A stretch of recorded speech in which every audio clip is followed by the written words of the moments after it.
Hello everyone, this is me Dr. Salahuddin Shinware, your physiology teacher. Okay guys, हमने बात start की है about the digestion of food. हमने food को digest किया. डाइजेशन के लिए जितनी भी हार्मोन्स रिक्वायर्ड थे, जितने एंजाइम रिक्वायर्ड थे, वो सारी चीज़ें हमने पढ़ी है. Now for the digestion we need movement of food. ठीक है, अगर हम चाहते हैं कि इस फूड की डाइजेशन हो जाए तो इस फूड की मूवमेंट चाहिए. ठीक है, इस मूवमेंट को हम कहते हैं गैस्ट्रोइंटेस्टाइनल मोटिलिटी. ठीक है, so in today chapter we are going to discuss the gastrointestinal motility.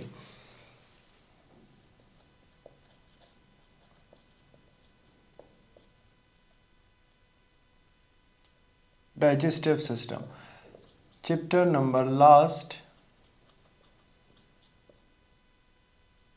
GI motility यानी gastrointestinal motility.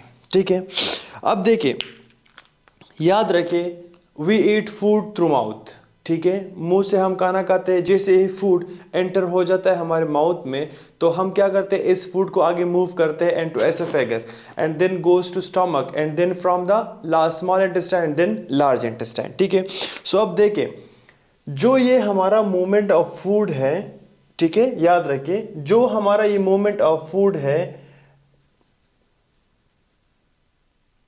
Movement of food, it is through a muscles और these muscles are smooth muscles.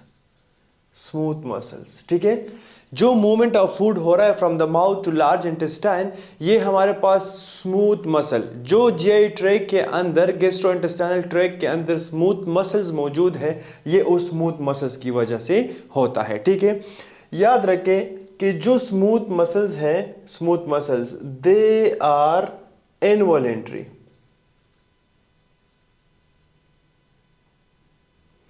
They are involuntary. ठीक है, I want to ask my stomach please contract, it doesn't contract. ये contract नहीं हो रहे. क्यों? Because they are involuntary in nature. So smooth muscle of the GI tracts are involuntary in nature. अब अगर ये इनवॉलेंट्री है तो इसको कंट्रोल कौन करता है? याद रखिए, दे आर कंट्रोल्ड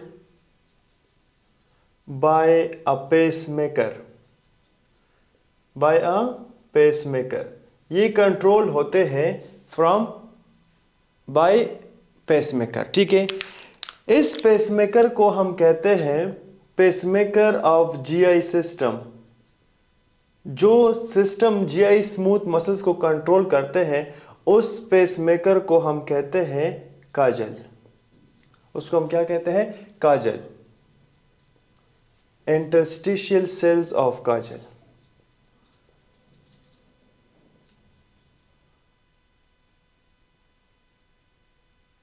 ठीक है, याद रखें, ये जो इंटरस्टिशियल सेल्स ऑफ काजल है, ये हमारे पास काम करता है through restless membrane potential. Through restless membrane potential. याद रखें, जनरल फिजियोलॉजी के अंदर मैंने मेम्ब्रेन पोटेंशियल के चैप्टर में आपको सिखाया था कि what is restless membrane potential. ठीक है, सो काजल जो है, जो पेसमेकर है जीआई का, वो हमारे पास किसके थ्रू काम करता है? रेस्टलेस मेम्ब्रेन पोटेंशियल के थ्रू करता है. और याद रखें, it oscillates between -60 to -40 millivolt. Clear? So जो हमारे पास रेस्टलेस मेम्ब्रेन पोटेंशियल है, it's oscillate in between the -60 to -40. और ये जो मूवमेंट करता है, ऑसिलेट करते हैं, it is like this. It is like this. अब ये जो मूवमेंट है, कॉन्ट्रैक्शन रिलैक्सेशन है of the smooth muscle of intestine, it oscillates in between the -60 and -40. और इस रिदम को हम कहते हैं basal electrical rhythm. Basal electrical rhythm कहते हैं इसको. इसका मतलब क्या है? याद रखिए, ये जो बेसल इलेक्ट्रिकल रिदम है, इट इज अल्हम्दुलिल्लाह, अल्हम्दुलिल्लाह। ये जो बेजल इलेक्ट्रिकल रिदम है, ये हमारे पास एक्शन पोटेंशियल की इक्वल नहीं है, ठीक है, एक्शन पोटेंशियल की इक्वल नहीं है। वाई इक्वल नहीं है, याद रखिए, ये जो एक्शन पोटेंशियल है, एक्शन पोटेंशियल, ये हमारे पास डीपोलराइजेशन कराता है। एक्शन पोटेंशियल क्या कराता है? डीपोलराइजेशन कराता है। लेकिन ये जो बेजल इलेक्ट्रिकल रिदम है, यानी BER जो है, इट कैन नॉट डज या इट कांट डू डीपोलराइजेशन। ये हमारे पास डीपोलराइजेशन नहीं करा सकता। अब डीपोलराइजेशन का मतलब क्या है? डीपोलराइजेशन का मतलब है एक्साइटेबिलिटी ऑफ द सेल, और जब भी सेल एक्साइटेबल हो जाता है इट गेट्स कॉन्ट्रैक्टेड, ठीक है। So basal electrical rhythm, this phenomena, this pattern movement is present in our smooth muscle of GI tract, ठीक है, और this is covered by या this is controlled by our pacemaker in the GI system which is Kajal cell. Clear up to this? Very good. Now remember, अगर मैं बोलूं कि यार जो ये जो बेजल इलेक्ट्रिकल रिदम है, अगर ये रिदम ये -40 को क्या करे? क्रॉस करे। For example, this is the threshold, this is the -40 level, ठीक है, ये जो ग्रीन लाइन है ये -40 तक लेवल है। अब क्या किया? इन वेव्स ने इस -40 को क्रॉस किया, ठीक है, -40 को क्रॉस किया, यानी -30 तक आ गए,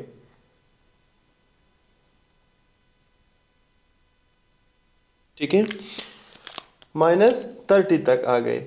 अब इसका मतलब क्या है? ठीक है, याद रखिए, जब भी हमारे पास बेजल इलेक्ट्रिकल रिदम, ठीक है, यानी जो मूवमेंट ऑफ पैटर्न है इन द स्मूथ मसल, देखिए बेजल इलेक्ट्रिकल रिदम के बारे में आप लोग कंफ्यूज ना हो कि ये क्या बला है। जस्ट सिंपल आप कह सकते हैं कि it is the movement pattern of our GI smooth muscle. जो जीआई सिस्टम के अंदर स्मूथ मसल्स है, इसका जो मूवमेंट पैटर्न है it is known as basal electrical, और the movement pattern is oscillate in between -60 to -40, ठीक है। अब अगर ये इस -40 को क्रॉस करे, ये जो रेड है इसने वेव्स ने इसको क्रॉस किया, तो इसका मतलब क्या है कि -40 जो है ये हमारे पास थ्रेशहोल्ड है, ठीक है, ये क्या है? थ्रेशहोल्ड है। तो इन वेव्स ने थ्रेशहोल्ड को क्रॉस किया। जब भी हमारे पास ये रिदम या ये वेव्स थ्रेशहोल्ड को क्रॉस करे, then it is known as action potential. फिर हम इसको क्या कहते हैं? एक्शन पोटेंशियल कहते हैं। और जब एक्शन पोटेंशियल होगा स्मूथ मसल में, so there will be strong contraction of smooth muscles. समझ आई मेरी बात? Let me repeat it again. हम फूड खा रहे हैं और ये फूड जा रहा है from mouth to oesophagus and then stomach, small intestine and large intestine. अब जब ये मूवमेंट आगे ये जो फूड आगे मूवमेंट करेगा, तो इसके लिए जो हमारे स्मूथ मसल है ये कॉन्ट्रैक्ट एंड रिलैक्स होते हैं। कॉन्ट्रैक्ट एंड रिलैक्स हम आगे पढ़ेंगे, कॉन्ट्रैक्ट एंड रिलैक्स होते हैं, ठीक है। लेकिन ये जो कॉन्ट्रैक्शन एंड रिलैक्सेशन है स्मूथ मसल का, इट इज इनवॉलंटरी, ये हमारे कंट्रोल में नहीं है। और दूसरा, इस contraction relaxation of the smooth muscle को कंट्रोल कौन करता है? काजल करता है, नॉट दिलवाले दुल्हनिया काजल, ये हमारा पेसमेकर है, ठीक है, वो इसको कंट्रोल करता है। अब जब ये काजल इसको कंट्रोल करता है, तो ये जो काजल है ये काम करता है रेस्टलेस मेम्ब्रेन पोटेंशियल पे, और restless membrane potential for the Cajal cell is -60 to -40 millivolt. तो ये जो है इसके बीच में काम करता है, इससे ज़्यादा नहीं जाता, ठीक है। लेकिन अगर हम चाहते हैं कि ये जो हमारे स्मूथ मसल है ये कंप्लीटली कॉन्ट्रैक्ट करे, ठीक है, तो इसके लिए हमारे पास एक्शन पोटेंशियल रिक्वायर्ड है। लेकिन अभी जो कर रहा है -40 के अंदर, it is basal electrical rhythm, ठीक है, इट्स नॉट एक्शन पोटेंशियल, ठीक है। एक्शन पोटेंशियल तब होगा जब ये वेव्स -40 को क्रॉस करेंगे। Clear up to this? तो जब ये इस -40 यानी थ्रेशहोल्ड को क्रॉस करता है, then it will be action potential, और एक्शन पोटेंशियल के अंदर strong contraction of the smooth muscles होती है, ठीक है। दूसरा, इस एक्शन पोटेंशियल को हम स्पाइक्स भी कहते हैं। क्या कहते हैं? स्पाइक्स भी कहते हैं, ठीक है। So these are spikes. अब एक्शन पोटेंशियल के अंदर मैंने क्या कहा कि एक्शन पोटेंशियल काज डीपोलराइजेशन। तो देखिए, these are depolarization, these are repolarization, depolarization, repolarization, depolarization, repolarization. So action potential contain depolarization and repolarization. Clear up to this? Very good. अब देखिए, ये जो एक्शन पोटेंशियल है, it cause depolarization and repolarization. ठीक है, तो डीपोलराइजेशन एंड रीपोलराइजेशन। याद रखिए, कब हमारे पास डीपोलराइजेशन होगा? जब हमारे पास कैल्शियम का इनफ्लक्स होगा। जब कैल्शियम इनफ्लक्स होगा we will have a depolarization. लेकिन जब हमारे पास पोटाशियम का इफ्लक्स होगा then we will have a repolarization. Clear? So in action potential, depolarization is because of calcium influx and repolarization is because of the potassium efflux. Clear up to this? Very good. Okay. अब देखिए, अगर हम अपनी nervous system की बात करें, ठीक है, अपने नर्वस सिस्टम की, तो हमारे पास दो है, पीएनएस और दूसरा है हमारे पास एसएनएस। ठीक है, अगर हम इन दोनों की इफेक्ट देखें ऑन आवर जीआई सिस्टम, तो याद रखिए, ये जो पीएनएस है, पीएनएस इट इंक्रीज कॉन्ट्रैक्शंस। ठीक है, ये इस स्मूथ मसल्स की कॉन्ट्रैक्शन को इंक्रीज करता है। ठीक है, तो जब कॉन्ट्रैक्शन इंक्रीज होगा, इसका मतलब क्या है? एक्शन पोटेंशियल यानी स्पाइक इंक्रीज होंगे, तो स्पाइक्स इंक्रीज हो जाएंगे। स्पाइक्स की वजह से कॉन्ट्रैक्शन इंक्रीज हो जाएगा। और ये कब होगा? जब हमारा पीएनएस प्रोड्यूस करे एसिटाइल कोलिन, यानी under the influence of PNS the contraction will be increases, the spikes will be increases. ठीक है, लेकिन अगर हम एसएनएस की बात करें, so there will be decrease in contraction, decrease in spikes, और ये हमारे पास एसएनएस प्रोड्यूस करता है नॉरएपिनेफ्रिन। ठीक है, सो इसका मतलब क्या है कि under the influence of PNS we will have a strong contraction because PNS produce acetylcholine. लेकिन अगर एसएनएस की बात करें, so it will decrease contraction, decrease spikes because SNS produce norepinephrine. Clear up to this? Very good. Okay, अब देखिए, जो हमारे पास ये बेजल इलेक्ट्रिकल रिदम है, बेजल इलेक्ट्रिकल रिदम, ठीक है, इसका मतलब क्या है बेजल इलेक्ट्रिकल रिदम का? कि ये जो रिदम है ये हमारे स्मूथ मसल का रिदम है, इस लाइक दैट। ओके, अब अगर हम देखें इसकी फ्रीक्वेंसी को कि डिफरेंट रीजन में बेजल इलेक्ट्रिकल रिदम की फ्रीक्वेंसी क्या है, so remember the topic is BER, basal electrical rhythm frequency. Let me tell you about this. अब देखिए, अगर हम बात करें ड्यूडिनम की, किसकी?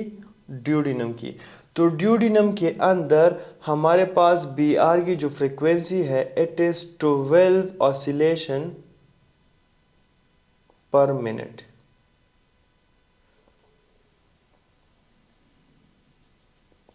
ठीक है, यानी जो हमारा ड्यूडिनम पार्ट है, इसके अंदर 1 मिनट के अंदर, ठीक है, 12 ऑसिलेशंस होते हैं 1 मिनट में। ठीक है, इसी तरह अगर हम अपने एलियम की बात करें, तो एलियम के अंदर टोटल 8 ऑसिलेशंस होते हैं पर मिनट, ऑसिलेशन पर मिनट। इसी तरह अगर हम स्टोमक की बात करें, स्टोमक की, तो स्टोमक में 4 ऑसिलेशंस होते हैं पर मिनट। ठीक है, और लास्ट अगर हम अपने सीकम को देखें, तो सीकम के अंदर 2 ऑसिलेशंस होते हैं पर मिनट। ठीक है, तो अगर देखें सबसे हाईएस्ट कौन सा है, highest BR frequency scenes in duodenum which is 12 oscillation per minute. Highest BR frequency is seen in duodenum which is 12 oscillation per minute. What is the lowest BR frequency? It is cecum which is 2 oscillation per minute. So lowest BR frequency seen in cecum, highest BR frequency seen in duodenum. Clear? अब देखिए, ये जो हमारा इधर एक line draw करता हूं। Okay, याद रखिए, जो हमारा ये काजल है, ठीक है, काजल, ये हमारे पास प्रेजेंट होता है इन द स्टमक। ये जो पेसमेकर है, पेसमेकर काजल, ठीक है, it is present in stomach. ये कहाँ पे प्रेजेंट होता है? स्टमक में। दूसरा याद रखिए, स्टमक में कहाँ पे प्रेजेंट होता है? मिड बॉडी में, मिड बॉडी ऑफ स्टमक में। तीसरा, mid body of stomach present होता है along with ग्रेटर कर्वेचर,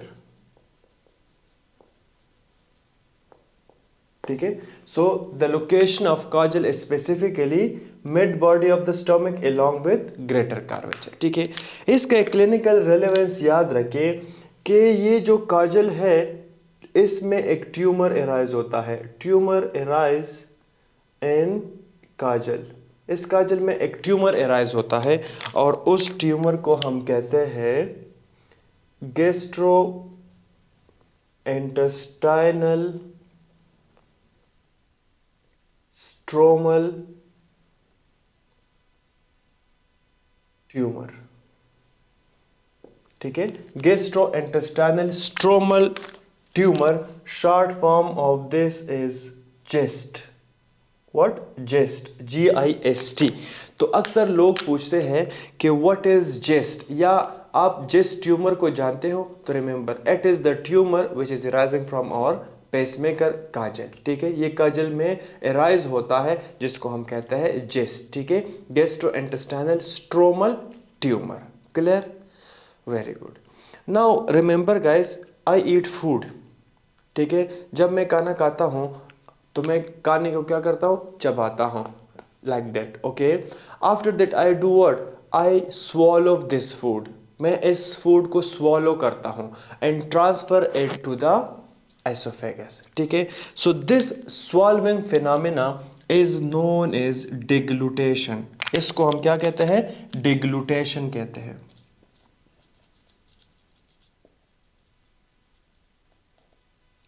सो अगर डिग्लूटेशन ऑफ मैं लिख दूं कि कैसे कहते हैं?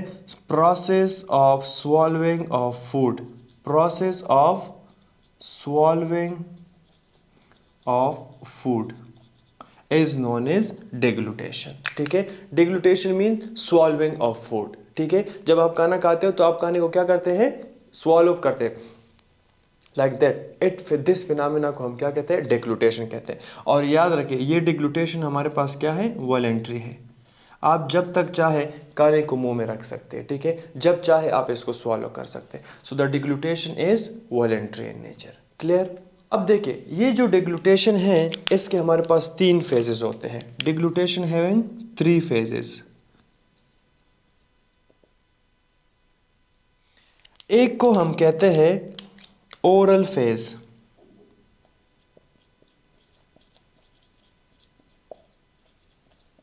दूसरे को हम कहते हैं गाइस फेरेंजियल फेज, और तीसरे को हम कहते हैं एसोफेजियल फेज।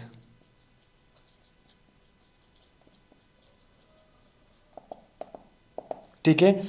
ओरल फेज जो है, आई टोल्ड यू बिफोर कि इट इज वॉलेंट्री, ठीक है। ये जो वॉलेंट्री मैंने लिखा है, ये डिग्लूटेशन में कौन सा फेज होता है? ओरल फेज वॉलेंट्री होता है, ठीक है। यानी जब मुंह में आपका खाना है तो आप किसी भी टाइम इसको स्वॉलो कर सकता है, it is in your control, ठीक है। लेकिन अगर हम फेरेंजियल और एसोफेजियल की बात करें, so these both are involuntary. ये दोनों क्या है? इनवॉलेंट्री है। Why they are involuntary?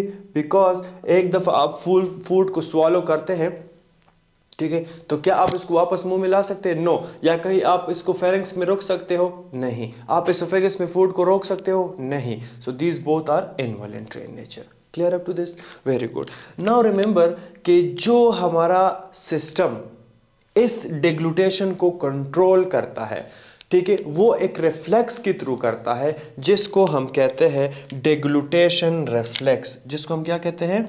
डिग्लूटेशन reflex कहते हैं। डिग्लूटेशन रिफ्लेक्स। देखिए, इंपॉर्टेंट चीजें हम पढ़ रहे हैं। डिग्लूटेशन रिफ्लेक्स, ठीक है। अब डिग्लूटेशन रिफ्लेक्स के अंदर याद रखिए 3 चीजें होती हैं। एक को हम कहते हैं एफेरेंट, जो मैसेज लेके जाते हैं। दूसरे को हम कहते हैं सेंटर, ठीक है, जो डिसीजन लेता है, और एक जो है हमारे पास इफेरेंट होता है, ठीक है, जो एक्शन करता है। अब अगर फॉर एग्जांपल आप कोई काम करते हैं तो काम से पहले आप सोचते हैं कि नहीं, आपका फॉर एग्जांपल मैं चाहता हूं कि मैं इस मार्कर को ओपन करूं, ठीक है, तो जब मेरे दिल में आया कि मैं इसको ओपन करूं तो मैं से चला गया ब्रेन के पास, तो ब्रेन ने सोचा कि हाँ करना चाहिए, तो उसने फिर इफेरेंट को बताया कि जाओ और ये ओपन करो, तो इफेरेंट आया और मैंने इसको ओपन किया, ठीक है। दूसरा, किसी ने मेरे ऊपर कट लगाया, ठीक है, इस तरह। अब मेरा दिल कर रहा है कि मैं इसको क्या करूं, थप्पड़ दूं, तो जब उसने मुझे ये किया तो एफरेंट गए ब्रेन में कि इसने हमें, वो उर्दू में क्या कहते हैं डोंट नो, बट किसी ने कट लगाया है, ठीक है, तो ब्रेन डिसीजन लेता है कि इसको थप्पड़ दो, तो फिर इफरेंट जवाब लेके आता है, हाथ को कहते हैं कि इसको थप्पड़ दो, और हम इसको थप्पड़ दे देते हैं। तो याद रखें, इस फिर रिफ्लेक्स को हम क्या कहते हैं, जो थप्पड़ देते हैं इसको हम थप्पड़ रिफ्लेक्स कहते हैं। लेकिन अगर हम डिग्लूटेशन की बात करें तो इसको हम डिग्लूटेशन रिफ्लेक्स कहते हैं, ठीक है। तो अब देखें, afferent for the deglutition are number 1 5th cranial nerve, दूसरा 9th क्रीनियल नर्व, और तीसरा है हमारे पास 10th क्रीनियल नर्व, ठीक है। These nerves take messages, okay, and give it to the बादशाह आवर सेंटर, ठीक है।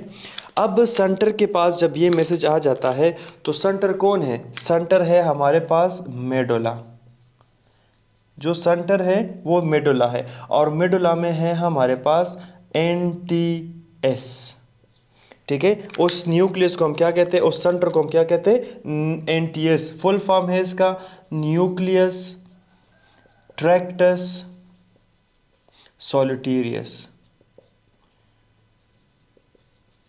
ठीक है।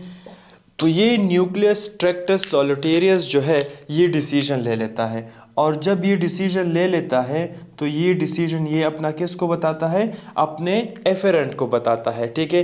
And the efferent is number 1 5th cranial nerve, number 2 7th cranial nerve, और नंबर 3 हाइपोग्लोसल नर्व,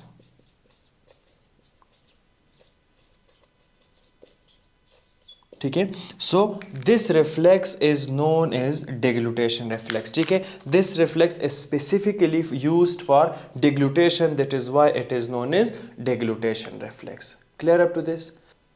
अब जब भी याद रखें, इन एफिरेंट के पास मैसेज आ जाता है, सो ये क्या करते हैं, ये हमारे पास एक काम करते हैं, और काम क्या है, ये अपना काम फेरेंजियल एंड टंग मसल के ऊपर करता है, फेरेंजियल एंड टंग मसल्स के ऊपर करता है, और जब ये इसके ऊपर अपना काम करता है सो हम फूड को क्या करते हैं, स्वॉलो करते हैं, यानी डिग्लूटेशन हो जाती है, ठीक है। So this reflex is known as deglutition reflex. Clear up to this. Okay guys, अब मैंने खाना खाया, मैंने इस खाने को चबाया, फिर डिग्लूटेशन की यानी स्वॉल्व किया, और मेरा फूड चला गया एसोफेगस में। नाउ लेट मी डिस्कस कि what happens to the movement of food inside the esophagus. Clear? अब हम डिस्कस करते हैं कि एसोफेगस के अंदर फूड के साथ क्या होता है।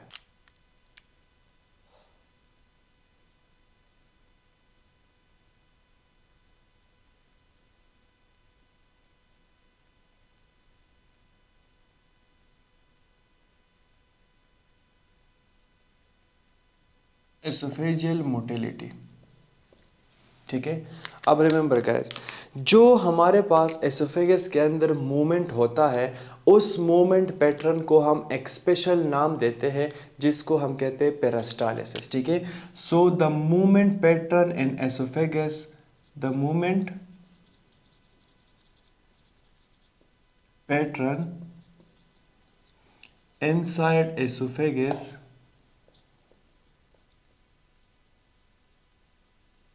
Known as peristalsis. इसको हम क्या कहते हैं, पेरिस्टालिसिस कहते हैं। स्पेलिंग में मिस्टेक हो सकती है, आप प्लीज करेक्ट इट। सो उस मोमेंट को हम क्या कहते हैं, पेरिस्टालिसिस कहते हैं। क्लियर। अब देखिए ये जो पेरिस्टालिसिस है ये हमारे पास 3 किस्म का होता है, ठीक है, 3 टाइप्स।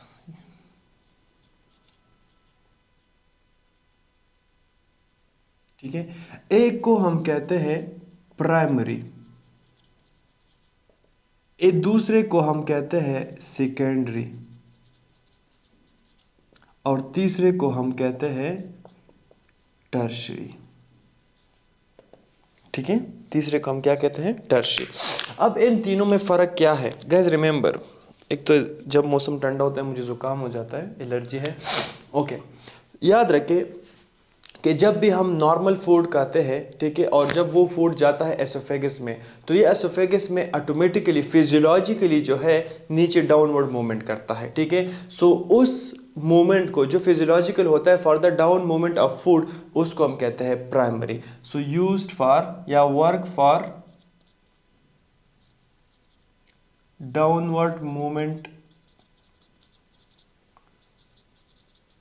ऑफ फूड, और ये है हमारे पास, याद रखिए, फिजियोलॉजिकल। ठीक है, दूसरा हमारे पास है सेकेंडरी पेरिस्टालिसिस। देखिए जब कभी भी हम खाना खाते हैं तो जो खाना होता है, नवाला होता है, वो नीचे जाता है स्टोमक में, तो वो तो प्राइमरी पेरिस्टालिसिस हो गया। अगर इस खाने की वजह से कुछ भी रेमिटेंस हमारे एसोफेगस के अंदर रह जाए, कोई एक छोटे छोटे जर्रे फूड के या फूड के छोटे छोटे पार्टिकल हमारे एसोफेगस में रह जाए, ठीक है, और वो जो छोटे छोटे पार्टिकल्स है हमारे एसोफेगस में क्या प्रोड्यूस करे, इरिटेशन प्रोड्यूस करे, तो उस इरिटेशन को ख़त्म करने के लिए जो हमारा एसोफेगस मूवमेंट करता है उसको हम कहते हैं सेकेंडरी पेरिस्टालिसिस। ठीक है, so the peristalsis, the secondary peristalsis always happened for the remittance, या it is always done for the irritational objects in the esophagus। ठीक है, so secondary is always done for या always happens for remittance of food। बस ये ठीक है, इस तरह remittance of food। ठीक है, और तीसरा है हमारे पास, और देखिए ये जो सेकेंडरी है it will B also physiological. ठीक है, ये भी फिजियोलॉजिकल है, यानी प्रोटेक्टिव मैकेनिज्म है बॉडी का, इरिटेशन को ख़त्म करना। अब तीसरा है हमारे पास टर्शरी। ठीक है, टर्शरी के अंदर हमारे पास, याद रखिए, this peristalsis always happens in oesophageal spasm. जब भी हमारे पास एसोफेजियल स्पाज्म होता है तो एसोफेजियल स्पाज्म के अंदर जो पेरिस्टालिसिस होता है इट इज टर्शरी पेरिस्टालिसिस। और याद रखिए कि एसोफेजियल स्पाज्म तो एक डिजीज है, so tertiary will be pathological. So tertiary peristalsis is pathological. So very simple, the movement pattern inside the esophagus known as peristalsis। peristalsis 3 किस्म का है, primary, secondary and tertiary। primary for the initial movement of food, downward movement of food, secondary for the remittance of food, and tertiary, the tertiary is always seen in the esophageal spasm। clear up to this? very good। now remember guys, मैं इसको साफ करने लगा हूँ।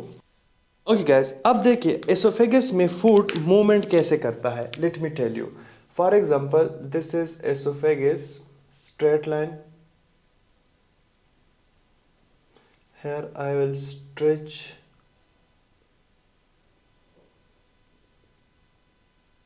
and there I will again contract। this is for example food in the esophagus। ये क्या है, esophagus में food है।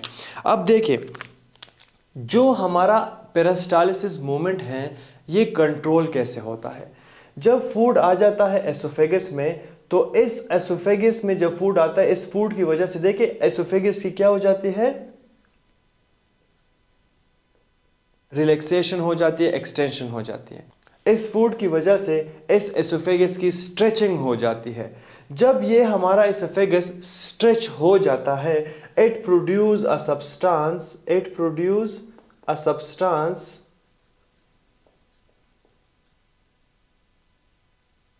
Called serotonin. उस सब्सटेंस को हम क्या कहते हैं, सेरोटोनिन कहते हैं। ठीक है। और ये जो सेरोटोनिन है, ये जो प्रोडक्ट है, ये जो सब्सटेंस है, ये जाके हमारे पास एक्टिवेट करता है, एक्टिवेट्स माइंट्रिक प्लेक्सिस। ये हमारे पास माइंट्रिक प्लेक्सिस को एक्टिवेट करता है और यही माइंट्रिक प्लेक्सिस जो है कंट्रोल्स पेरिस्टालिसिस। ठीक है, पेरिस्टालिसिस को कौन कंट्रोल करता है? यही माइंट्रिक प्लेक्सिस करता है। तो क्लियर अप टू दिस? जब भी फूड आ जाता है एसोफेगस में, एसोफेगस स्ट्रेच हो जाता है, stretching of oesophagus produce a substance known as serotonin. This serotonin activate myenteric plexus और फिर यही माइंट्रिक प्लेक्सिस हमारे पास एसोफेजियल मूवमेंट यानी पेरिस्टालिसिस को क्या करता है? कंट्रोल करता है। ठीक है। दूसरा याद रखें, जब भी हमारे पास फूड आता है एसोफेगस में, तो फूड जिस पॉइंट पे होता है, इससे पहले वाला पॉइंट देखिए, अब देखिए food is moving like that in this. ठीक है, अब ये फूड से पहला वाला जो पार्ट है, it will be always contracted. ठीक है, बिफोर पार्ट ऑफ फूड या before food the oesophagus will be contracted. ये कॉन्ट्रैक्टेड होता है। ठीक है, लेकिन the space of oesophagus, the segment of oesophagus after the food, यानी जो फूड के बाद होता है, it will be always relax. ठीक है, it will be always relax. Why it get relax? Because to receive food, relax. ठीक है, तो जो मूवमेंट एसोफेगस के अंदर होता है जब फूड आ जाता है, फूड से पहला वाला पार्ट जो है ये कॉन्ट्रैक्ट होता है। वाई? ताकि ये इस फूड को पुश करे आगे जाने में, और जो फूड के बाद वाला हिस्सा है वो गेट रिलैक्स ताकि वो इस फूड को रिसीव करे। ठीक है, सो द मूवमेंट पैटर्न जो पेरिस्टालिसिस है, इट इज लाइक दैट कि कॉन्ट्रैक्शन एंड अदर, एक साइड पे कॉन्ट्रैक्शन, दूसरे साइड पे रिलैक्सेशन। हम आगे एक चीज इंटेस्टाइन में डिस्कस करने वाले हैं, वहां पे जो मूवमेंट है, वहां पे जो फूड है, दोनों तरफ पेरिस्टालिसिस के, यानी जो फूड है इसके दोनों साइड कॉन्ट्रैक्टेड होते हैं। यहां पे एक कॉन्ट्रैक्टेड, ये एक रिलैक्स है। वहां पे अगर हम देखेंगे तो दोनों जगह जो है कॉन्ट्रैक्टेड। व्हाई? टू, वो चाहते हैं कि इस फूड को हम रिटेन करें ताकि इस फूड से कंप्लीटली अब्जॉर्प्शन हो जाए, रीअब्जॉर्प्शन हो जाए। लेकिन एसोफेगस के अंदर जो पेरिस्टालिसिस है, it is one segment is before the food segment is contracted, after food segment will be relax. Clear up to this? Very good. अब देखिए, ये जो हमारे पास कॉन्ट्रैक्टेड है, इसको कॉन्ट्रैक्ट कौन करता है? कौन से एजेंट्स इसको कॉन्ट्रैक्ट करता है? ठीक है, तो द एजेंट्स रिमेंबर कि ये एक है हमारे पास एसिटाइल कोलिन, एसिटाइल कोलिन, और दूसरा है हमारे पास सब्सटेंस पी, सब्सटेंस पी। यानी ये दो वो एजेंट है जो फूड के पहले जो कॉन्ट्रैक्शन हुए है एसोफेगस में, वो कॉन्ट्रैक्टेड कौन करता है? वो कॉन्ट्रैक्शन कौन करता है? Acetyl choline and substance P करता है। लेकिन फूड के बाद जो रिलैक्सेशन है, वो रिलैक्सेशन कौन करता है? याद रखें, it is done by the nitric oxide और वीआईपी। यानी ये दो एजेंट्स ही रिलैक्सेशन करता है in the oesophagus to receive food. Clear? अब देखिए, for example let me draw oesophagus for you.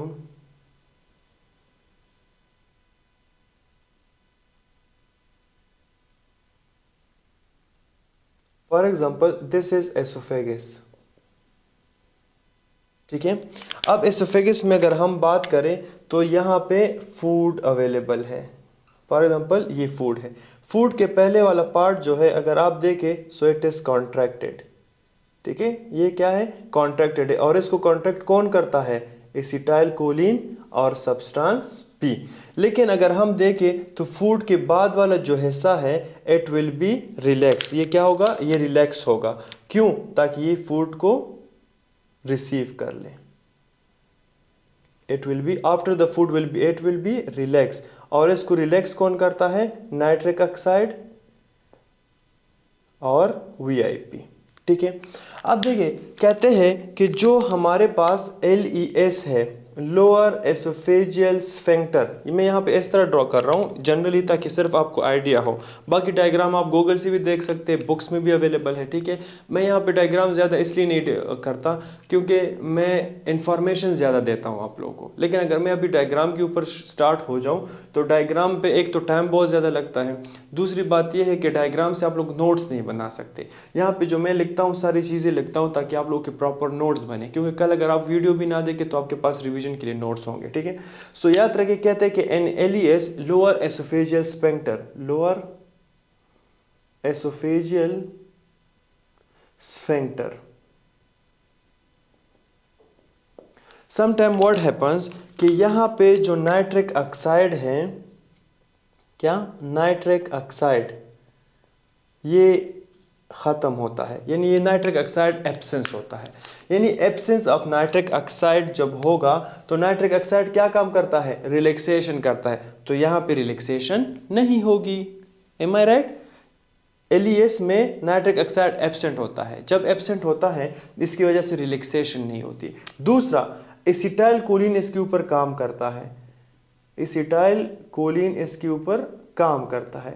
और एसिटाइल कोलिन का काम क्या है, कॉन्ट्रैक्शन। कॉन्ट्रैक्शन किसका काम है, एसिटाइल कोलिन का। एसिटाइल कोलिन इसके ऊपर काम करता है, इसको कॉन्ट्रैक्ट करता है, और इसको रिलैक्स होने के लिए नाइट्रिक ऑक्साइड है नहीं, ठीक है। तो एक तो रिलैक्सेंट नहीं है, ऊपर से कॉन्ट्रैक्टर इसके ऊपर काम कर रहा है, तो यहाँ पे हमारे पास जो कॉन्ट्रैक्शन है वो ज़्यादा हो जाएगी कि नहीं, बहुत ज़्यादा कॉन्ट्रैक्शन हो जाएगी, ठीक है। इस कॉन्ट्रैक्शन को हम कहते हैं एक्लेसिया कार्डिया, एक्लेसिया कार्डिया, ठीक है। ये एक पैथोलॉजी है, एक डिजीज़ है, इंशाल्लाह पैथोलॉजी में हाँ हम आपको पढ़ाएंगे। एक्लेसिया कार्डिया कहते हैं कि जब lower oesophageal sphincter for a long time contracted रहे, उस कंडीशन को हम क्या कहते हैं, एक्लेसिया कार्डिया कहते हैं। और किसकी वजह से होता है, एब्सेंस ऑफ नाइट्रिक ऑक्साइड की वजह से होता है। क्लियर? अब इसको ट्रीट कैसे करेंगे एक्लेसिया कार्डिया को? याद रखिए, इसकी ट्रीटमेंट में हम यूज करते हैं बोटॉक्स। क्या यूज करते हैं, बोटॉक्स। बोटॉक्स इज बोट्युलिनम टॉक्सिन, ठीक है। सो बोटॉक्स यूज करते हैं। बोटॉक्स क्या काम करता है ये बोटॉक्स हमारे पास इनहिबिट करता है एसिटाइल कोलिन को। जब एसिटाइल कोलिन इनहिबिट हो जाए तो यहाँ पे जो कॉन्ट्रैक्शन है वो ख़त्म हो जाएगी, एंड द जो लोअर एसोफेजियल स्फिंक्टर में कॉन्ट्रैक्शन है वो रिलैक्स हो जाएगा, and the disease will be covered out. Clear up to this? Okay guys, मैं ये साफ करने लगा हूँ।